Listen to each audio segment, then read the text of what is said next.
What's up, Joe? What's up, everybody?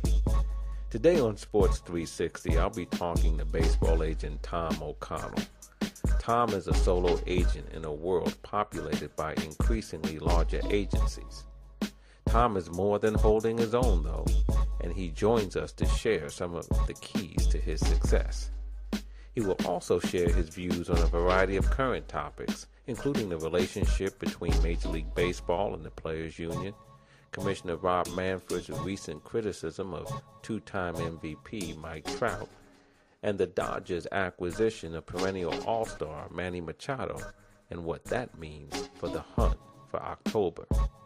It's a good conversation with a good man and a good friend, Tom O'Connell, on Sports 360. Today I have with me on Sports 360 Tom O'Connell. Tom is the president and founder of O'Connell Sports Management, one of the leading baseball representation agencies in the business today. Tom is also one of my good friends, not only in the industry, but in life. And so I'm glad to have Tom with me today. Tom, how you doing today, man? Jeff, it is an honor and a privilege, my man. How are you? I'm doing great. I am doing great. You know, we're in the middle of the summer. We just got out of the All-Star break, have some good baseball ahead of us, have still a good deal of summer ahead of us. So I'm doing fine, man. And I'm glad to have you on today to talk a little baseball. Well, I knew early on in our relationship there would be a day where you'd be an icon in the podcast community. So I'm just honored and thrilled that you're allowing me to be part of one of your basically, I guess, your rookie season, so to speak. And honestly, when we look back 10 years from now, and you know, you're going to be more famous than you currently are, we will, I'm sure, get a thrill from listening to the first season of Jeff Fannell Sports 60. So I'm thrilled to be a part. Well, okay, so I can see now what kind of interview this is going to be. So let me just buckle up and get ready for this one. So, hey, lock in, kid. Here we go. Let's go. Let's do it. But yeah, Tom, but good to have you. Just want to talk on and touch on a lot of different topics today, if we could. And first, really just want to start out with you. And you know, I had mentioned this to you before, but I view you as a dinosaur.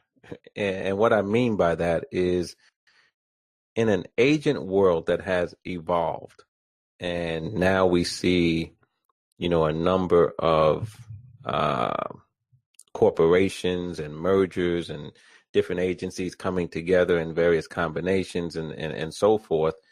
You are a solo agent. You do have a team of others who help you in various capacities, but you're a solo agent. And so to me, you're sort of a dinosaur in the business because the business has changed. And there are other agents like you as well, so some solos who are doing great things. But, you know, so my hat is off to you for that. But just by way of background, how long have you been in the agent business?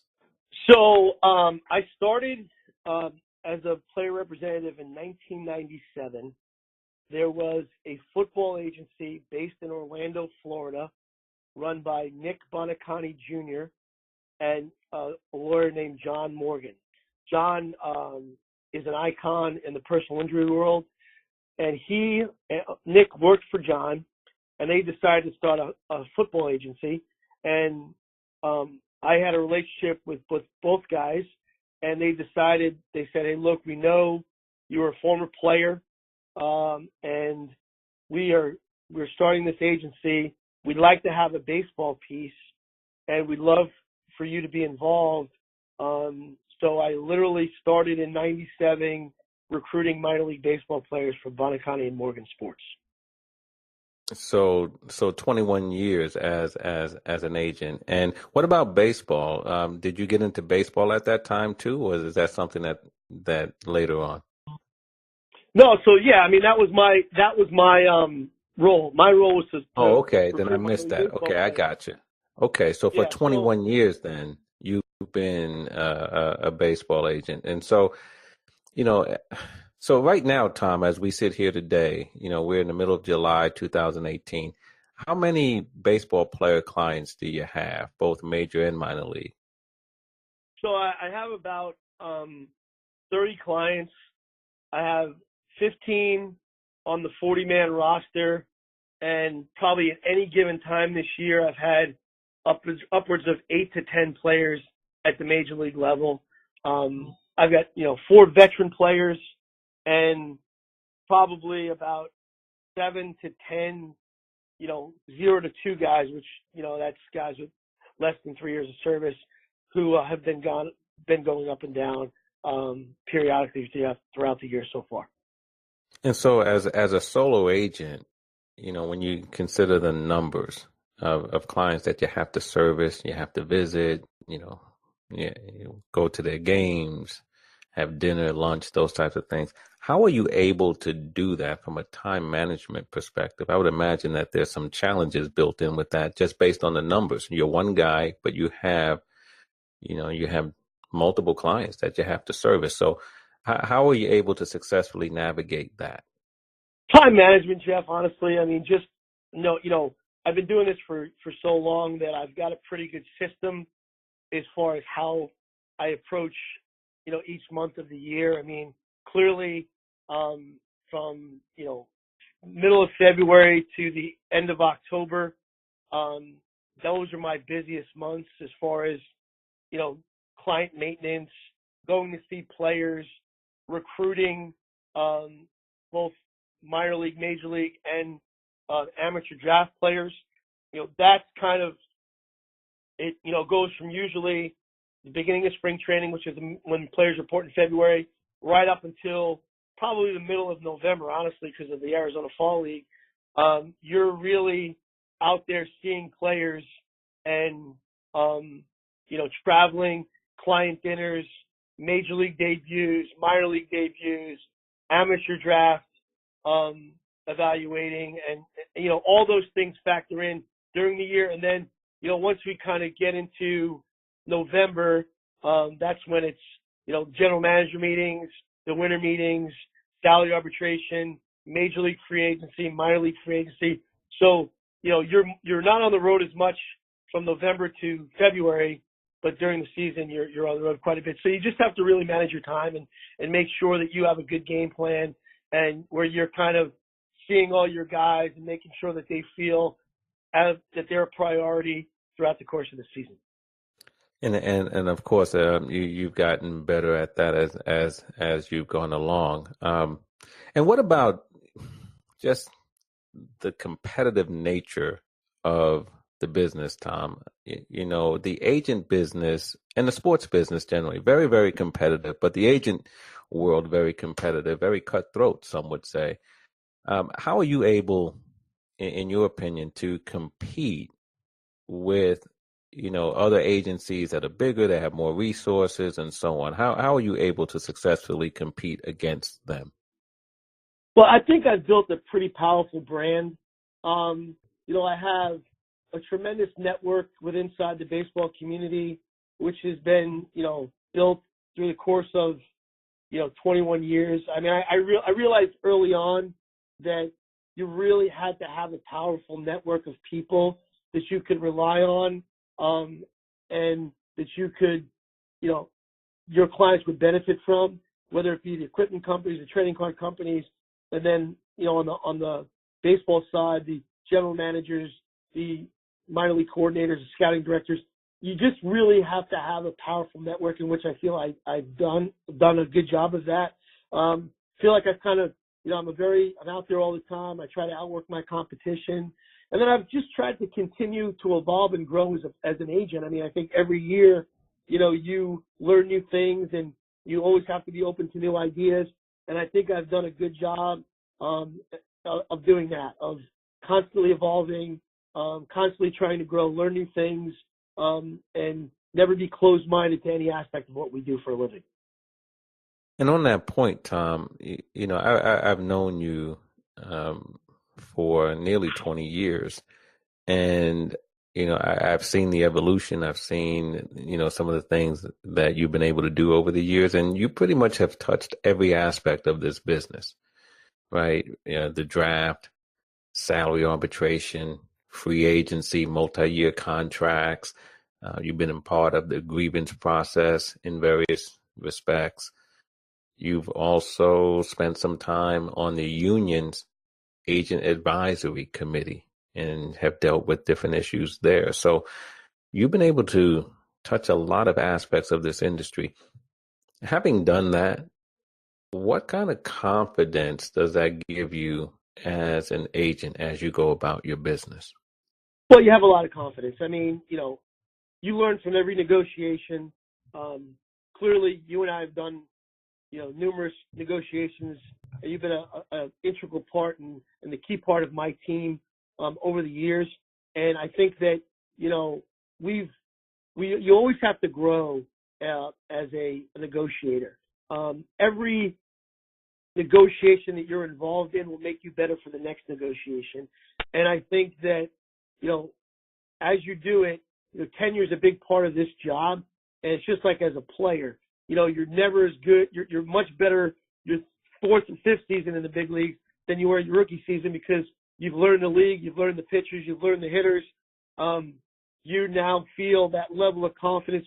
I'm sure you're, at that point you're in a guaranteed contract. So you feel that you're very grounded. And I think that that's kind of how I feel after doing this now for 20 years. There's nothing that intimidates me in any aspect of this business. And I feel that I've done it all. So, it's a great feeling to know that when you sit down with a player, hopefully you're going to, that's going to come out in the conversation and he's going to walk away feeling, wow, that guy really knows what he's talking about and would be a tremendous choice if I decide to go with O'Connell Sports.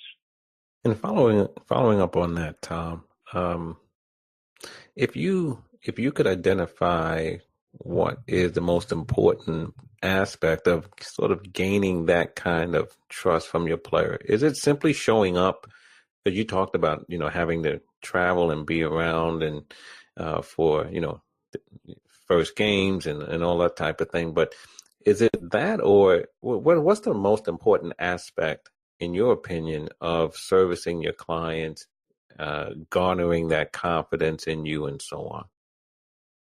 Educating your client. I mean, I think that the one thing I learned years ago is at a very early age as a minor league player, you have to start educating your players about what's going to happen when they get to the major leagues. Salary arbitration, value, things that drive the bus for players. They want to know that you know the market, that you know their strengths and weaknesses, that you are going to be prepared to counter any thing the club says in regards to any of their weaknesses, and be able to drive home the point of their strengths, what they do well, why they would be not only an asset for that year, but multiple years if the club decides to engage you on that route.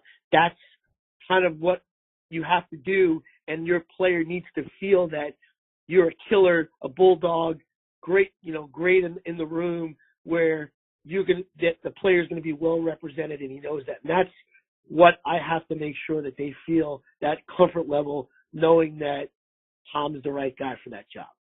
And what you just mentioned, right, in terms of being in that room, reveals that what you do for a living doesn't happen in a vacuum. In other words, what you are doing on behalf of your player, there's somebody on the other side. Club official, right? There's a club official. There's someone from if you're getting a marketing deal, right, you have to deal with that person, right? It's not happening in a vacuum. So when we talk about baseball, and when I say baseball now, I'm talking about Major League Baseball. As someone who represents players, do you have any difficulty acknowledging that the other side, clubs, the league, that they have simply gotten better at doing business, and that if you're going to compete, you're going to have to up your game? Or do you look at the other side as engaging in dirty pool? How do you look at that? Do you look to up your game, or do you kind of cry in your milk? You got to up your game. They have spent millions of dollars developing analytic arms for each major league club. We're in the process of, continuing to evolve on the MLBPA side, or the agent side of that argument. But again, we have to continue to evolve to make sure that we are leaving no stone unturned, and that, we are, armed with all the knowledge and the data on our side that can counteract what the club's agenda, whatever they're trying to push. And Tom, on that point, what's your view of the data, right? And big data, the sabermetrics. It's a big part of the game. But should there be a balance, and do you think there is the proper balance now between, the science and the human element of player evaluation? Look, there has to be a balance. Scouting and player development have to use data, but there has to be a unique balance. And I think when utilized properly, data can be very positive. I think it does a nice job in not only evaluating, but also recognizing players, what their strengths are, what their weaknesses are, how to make them better. But again, you still need to have someone with a trained eye in order to correlate the data to be successful. I think, the other day I was sitting with an executive that I've been friends with a long time, and just listening to him talk about we were evaluating young hitters at an amateur event, and it was just incredible to see what just listening to what he saw. And I asked him, how did you get started in this game? And he said, I was selling tickets out of a booth in 1984. So, and now it's just, again, this is a game about tenure, and, the longer you do it, the better you get at it. And experience is of paramount importance when you're selecting the right agent or advisor. And I think that, that data can be very advantageous, but it also, you need to have the human element, because you can't, judge how big a guy's heart is, how he's going to perform when the game is on the line, Game 7 of the World Series in October. Those are human elements. I was there last year in Houston for Game 5, and, it was amazing watching these guys rise to that level, inning after inning, performing it, it was just a great game to be at. And those guys, Houston's a very analytical team, so is LA. I know that they try to use sabermetrics to give their players an advantage, but at the end of the day, when the rubber meets the road, the human element still is involved, because those players have to rise up in those occasions. And it was a fun game to be at, but it was a perfect example of, the data aspect meeting the human aspect in baseball. Yeah, and I agree with you. I think we have to make sure, or baseball has to make sure that that both elements are utilized. I think, Tom, of a few years back about a player like David Eckstein, right? I think, you look, many would consider him too small. And I heard, from clubs in a salary arbitration proceeding, how they didn't think he could get the ball over to first base from his shortstop position and so on. But we know he was a World Series MVP, right? We know that you're talking about rising to the occasion, right? He was able to rise to the occasion. He just did things to help you win baseball games. Might not have blown off the data charts, you know what I mean? Might not have made all the bells and whistles go off, but he was a winning ball player. And so those types of things have to be taken into account, so both elements. So I agree with you 100%. Now, you said something interesting as you talked about this need to blend data with the human element. You talked about tenure and how important tenure is, and that is such a good point, Tom. Because there are no shortcuts in this game, and I think that's something that's important for young people who may want to enter the game and those who are already in it and may want to advance at a quicker speed than perhaps the game is going to allow. Can you just talk about that a little bit more, Tom? The importance of sort of putting in your time, no matter what you're doing, an agent, a player, a union representative, club, whatever. You have to be able to put your time in. Can you talk about that a little bit more? Sure. I mean, look, you don't. The only way you become better at this is through experiences, and in order to get experience, you have to be out there. I mean, my early years, I spent a lot of time at the ballpark. I always talked to scouts and tried to, pick their brains on what they were looking at. And I had a couple of dear friends kind of bring me along the way. I mean, look, you're one included. When I first, got certified in 2001, I think I must have called you 5 times a week. I'm sure that when your assistant would say, "Hey, Tom O'Connell's on the phone again," you know what I mean? Because, you were an experienced, attorney at the PA, and I was a young agent, and I was going through things for the first time.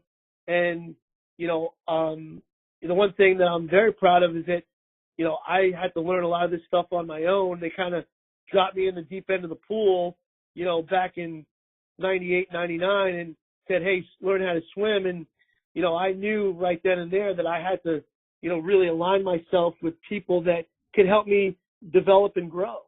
And, one thing for kids coming out of college, make sure that you're, always accessible, personable, talk to people, make sure that you're being very careful on your social media, where you're not saying, you're not, taking any kind of crazy stances on anything. Because look, the clubs are, if you're going to try to get a job in baseball, whether it be on the club side or the player representative side, we're going to check all that. We're going to want to make sure that you're not taking any ridiculous stances. And so for young kids listening to this thing, make sure that you're, you can have an opinion, but, it better not be objective, or, it better be offensive, because that's going to close that door on working in the community. So, I think that, again, you have to earn the right to be good at this job. And, I'm not going to say that a little luck is not involved, because it is. We can't predict injuries. We can't predict who's going to become because that's the challenge about being a player representative in Major League Baseball, is that you still can get drafted, sign for a significant amount of money, but then you have to navigate anywhere from 4 to 6 years in the minor leagues to get to the big leagues. That's a long road. So, again, there is always a little luck involved when guys, can navigate those icebergs, get to the major leagues, have success and finally get stick in 3 years and get the salary arbitration and start making some real money. That's a long road. So, I think that, you have to make sure that you're out there grinding away, always learning, always growing, and make yourself the best, agent, player representative you can be. There's no doubt about that. No doubt about that. Hey, Tom, let me ask you, I'm going to start something new with you. And sure. I'm going to ask you a fast 5. I'm going to ask you 5 questions. And the question before you is whether you're buying or denying. Do you agree with the question or the statement or not? So let's try this fast 5. Are you buying or denying? All right. If I win the speed round, how much? The 25,000, 50, 100? Is it like this is a speed round by 360 Jeff Fannell right here? Yeah, you get whatever is behind curtain number 3. How All about right, that? Listen, trust you, man. So let's go. Let's do it. All right. Speed All right. round. So you're gonna get what's behind curtain number 3. So let's go to the first one. Got it. Buying or denying. Agents who take players from other agents adjust recruiting, buying or denying? Oh, you threw a bomb at me right out of the gate, huh? I'm going to go with neither on that, and I'll tell you why. Look, I think early on in your career as an agent, you have to make a choice on whether you're going to be ethical or non-ethical. And I've always chosen to be a very ethical agent. I think that, my job is to try to beat guys to the punch. If a player, selects another representative, I always wish them well. I say, look, I obviously disappointed that you didn't go with me. However, if things ever change, feel free to give me a call. And that's the stance I take. I've been very effective with it. I've got a lot of great relationships with other players that I don't represent because they always feel comfortable, where they're not have to keep their guard up all the time. And that's the way I've lived my career. Have I missed out on some guys? Probably, but, I sleep well at night. I feel that my reputation is impeccable in the industry, and it's the way I choose to do my job. And, so other guys can have different ways to do it. I love the way I do my job. And my ethics are a very big part of what I do in as being a representative, a player representative. Okay, so you're going to take a pass on that one. Okay, pass, let me see pass, if sorry, pass. All right, so let me see if I can get you on. I don't know if that's on part the of the next rules. one. I don't know if that's part of the rules, but I'm going to pass on the first one. But I promise the next 4, hopefully I'll be able to buy or deny. Okay? Well, let's just take the next one. Let's see. All right. Okay. All right, buying or denying this one. Major League Baseball and the union are headed for a work stoppage after this collective bargaining agreement expires. Buying or denying? I'm going to say denying. And here's why. We've got some very smart guys on both ends of this fight. It's a $10 billion business now. There's a lot at stake. I'm hoping that cooler heads will prevail here. Rob and Tony will be able to find common ground. I think that the players need to be, it's our job as agents, along with the Players Association, to make sure that every young player is, versed on all the important topics as the veteran players are. The veteran players' jobs is to make sure that they're educating young players.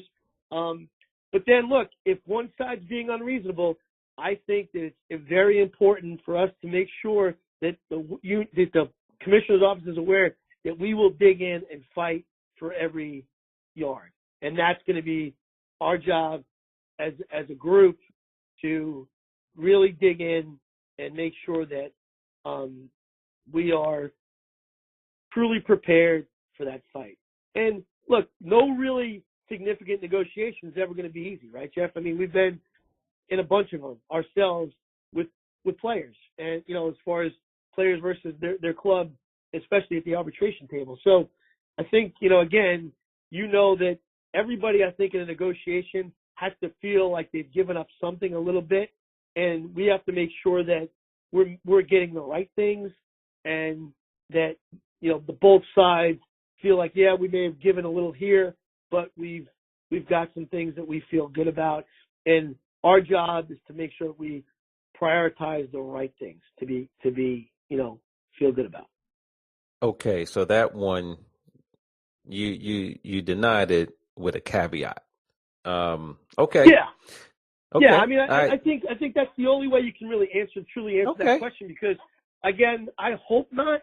I mean, I hope, because again, look, I think that there's nobody ever wins with a lockout, in my opinion. So I think that, but at the same time, you have to be able to be prepared. So I guess you got to be prepared. Do I hope for the best? Yeah. Hope for the best, prepare for the worst.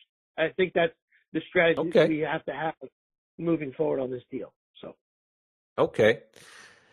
All right. So let's go to the third one, buying or denying. At this year's All-Star game, Commissioner Manfred made some statements to the Baseball Writers of America concerning Mike Trout. And essentially he said Mike Trout needs to be more interested in marketing himself. I'm paraphrasing, but I think that was the point. So, buying or denying, Commissioner Manfred was off base for criticizing Mike Trout for not being more interested in marketing himself. Oh, I'm buying that he was off base. Absolutely. I think, and not to be critical of Manfred, but you that's not his. I don't feel that it's his place. I think that Mike Trout has been an ambassador to this game. I don't personally know Mike. I know his agent Craig, who's a very sharp guy, and he's done a nice job with Mike. I mean, he's look, the guy's, I'm sure, trying to win a World Series. He's out there does a lot of things, I believe, in the community.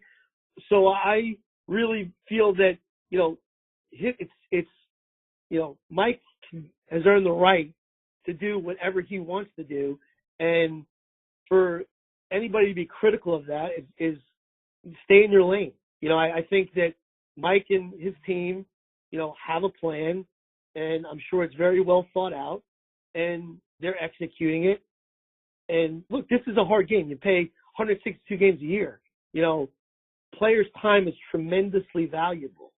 And, when you're trying to win a World Series and get in the playoffs, you have to train, you have to sleep. There's a lot of demands with that schedule. So I think that Mike has absolutely earned the right to dictate his schedule. And I'm sure that, I don't think anybody should ever criticize that player on that aspect of it, because I believe the guy does a lot of stuff, not only for the Angels, but the community and our great game of baseball. Okay, number 4. You're getting better, Tom. Number 4. Let's see if we can keep it rolling. I want to be invited back for season 2. So okay. Okay. Well, let's see. Here's number 4, the Fast Five. Buying or denying. The Dodgers recently acquired Manny Machado from the Baltimore Orioles. And now that Machado is in the Dodgers fold, the Dodgers are the odds-on favorites to win the World Series this year. Buying or denying?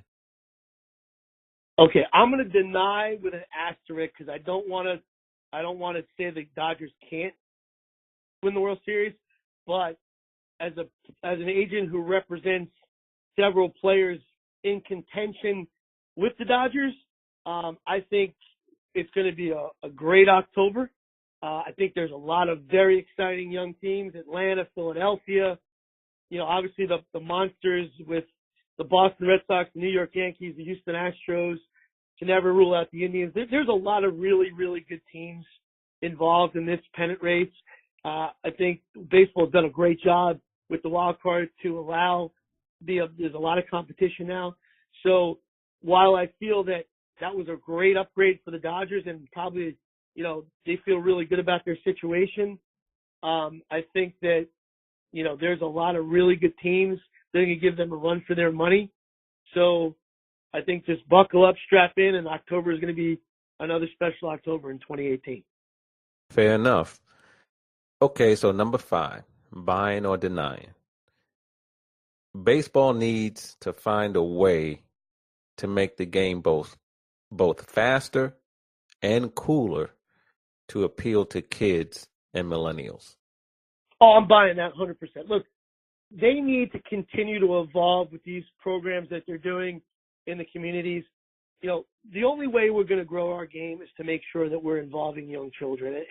And there's a lot, like the travel ball community is really kind of taken over the lower levels, like the 12 to 15, 16, which is great. I think that the travel ball community has done a nice job in helping kids secure scholarships, giving them access to pro teams to get evaluated if they're a potential draft possibility, but it's still very expensive. And I think that, the Major League Baseball needs to have an initiative to where it's driving the bus on making it affordable for families to make sure that they can get those, get great instruction, use some of the former retired players that are looking to do things and get them out there in the communities and let them teach and develop some of these young aspiring major league future players, they should do that. And I think that it's something collectively, hopefully with the PA and the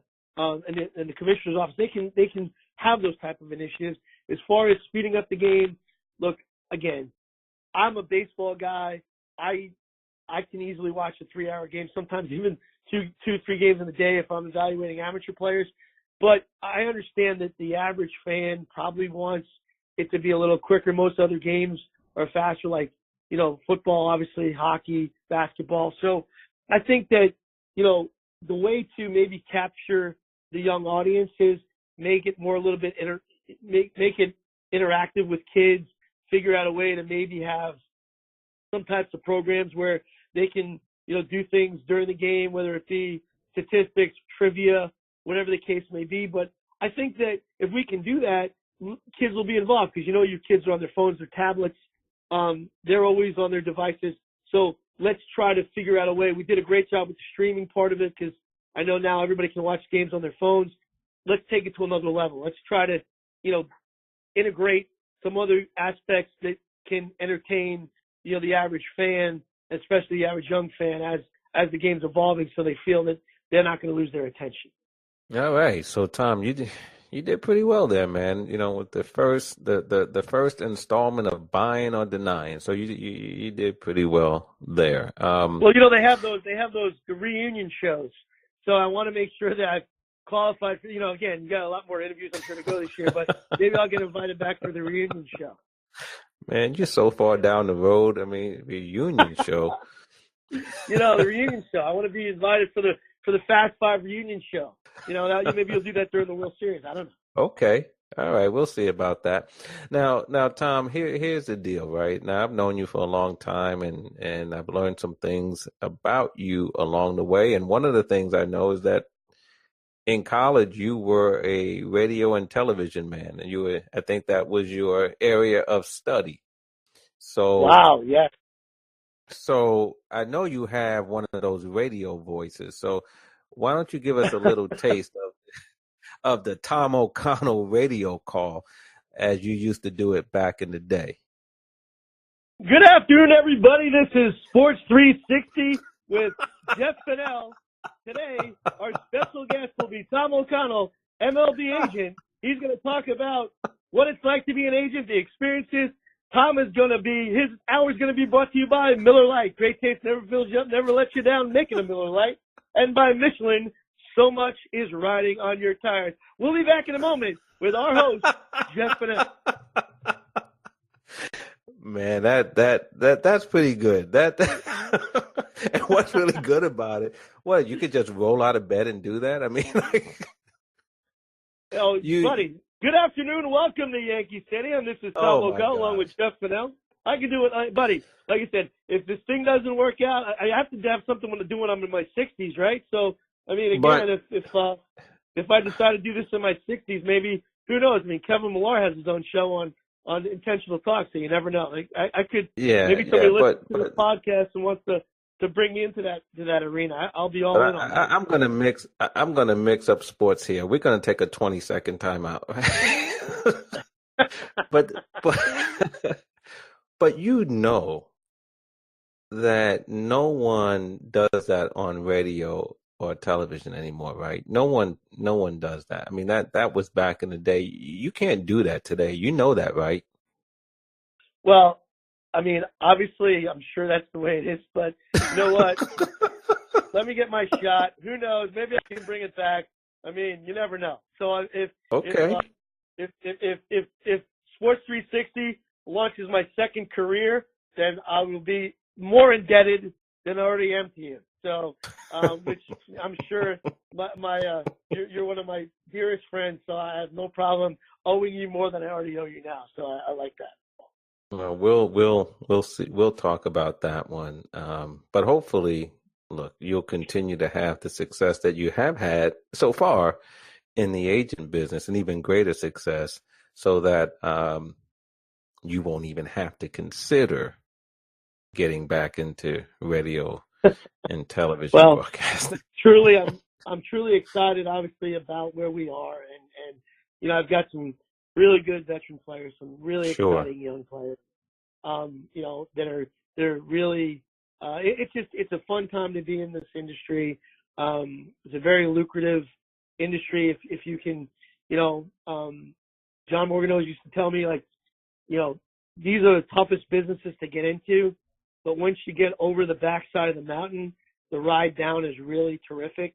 And that's truly how it's kind of been for me, in that it's a really hard business to get into, and it's a very tough climb because you got to fight a lot of lions and tigers along the way. But if you're able to, like we talked about earlier, get that tenure, and get to the top, you can really enjoy the ride down. And look, it's truly an honor and a privilege to represent Major League Baseball players.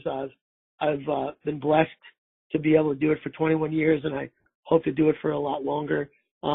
It's no better feeling to see a kid make his Major League debut, what it's like to be with the family and their friends, and watch a kid drafted for the first time and go through that experience with them. So those are really fun parts of the job.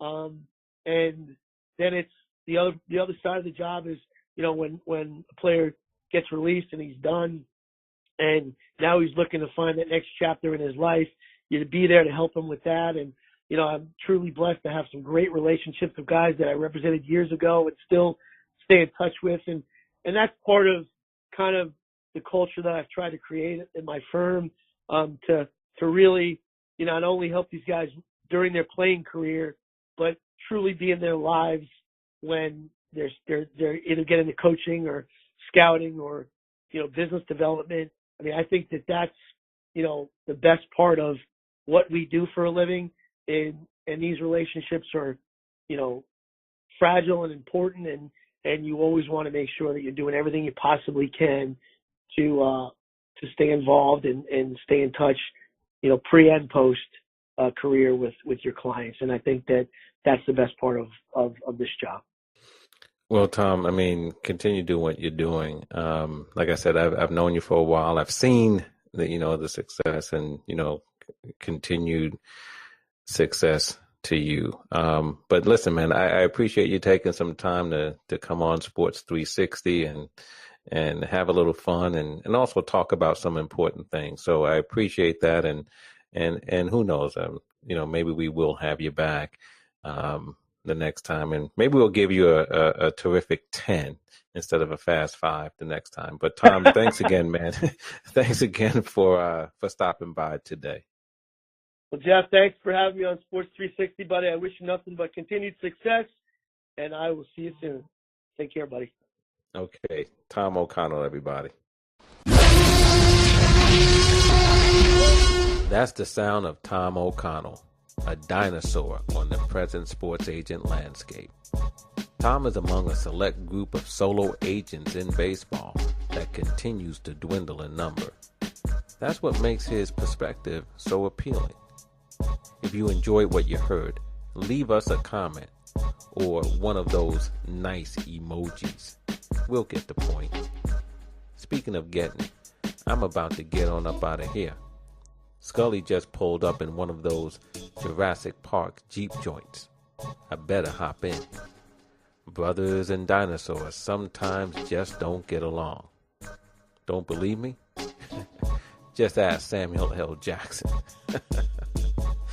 It was nice hanging with you, and I look forward to seeing you next time on Sports 360.